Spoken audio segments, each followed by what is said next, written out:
Na-factor tayo lang dahil di 49 kan 16 49 minus 16 malat tayo dyan 33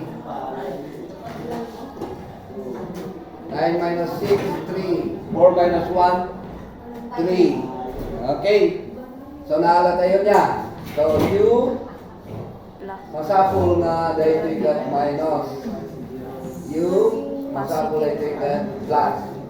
Now we equate each factor to 0. Hoy! Di kayo ko makawawat. Yan pera nga agin din yun. Oh my God. Uray mo pa agin-agin lang.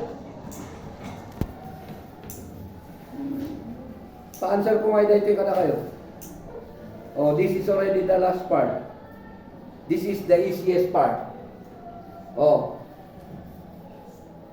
So, we are going to get U transpose tayo J16 agbalin nga positive 16. So, dahil tati balyon di U. Dito yung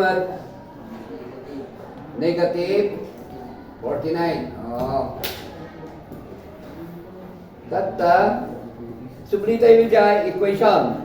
Since wala na dyan.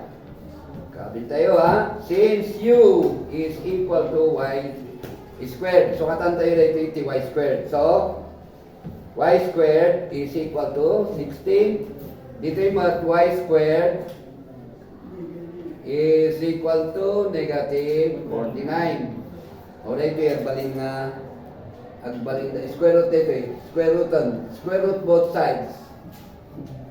Oh, dito ay agbalin nga imaginary number ta square root of negative dito.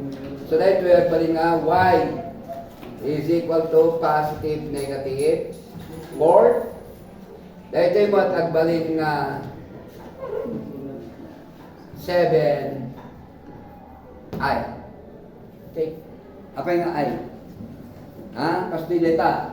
No, square root of negative 49 equal data into square root of negative 1 times square root of 49. So, dito negative 1 times 49 iso diyan negative 49. Yan, pinagsina tayo lang. So, dito square root of negative 1 is letter I. Square root of 49 is 7. Oh, balik tayo. Ikado mo dyan ay last. So, 7i. Di kahit nasa onda ito, imaginary root.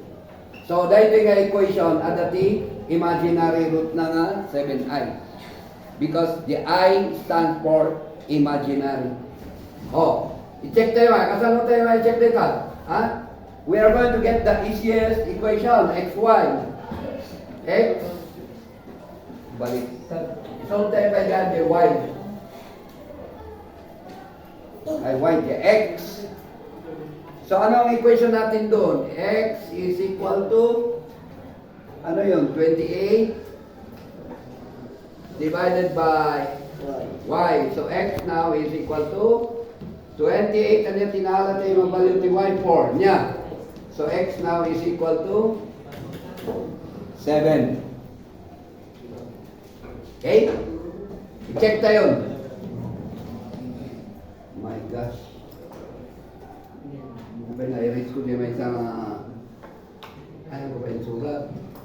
O, usapan tayo dyan imo na nga equation. X squared plus y squared kat ano equal to na diyan 33. So, dahil ay, hanggang plus minus oh. So, dahil 7 squared minus 4 squared is equal to 33. Tama ito, no? Because this is 49, this is 16, equals 33. Okay. 49 minus 16 is 33 is equal to 33. Start yung solve the quadratic system. Okay?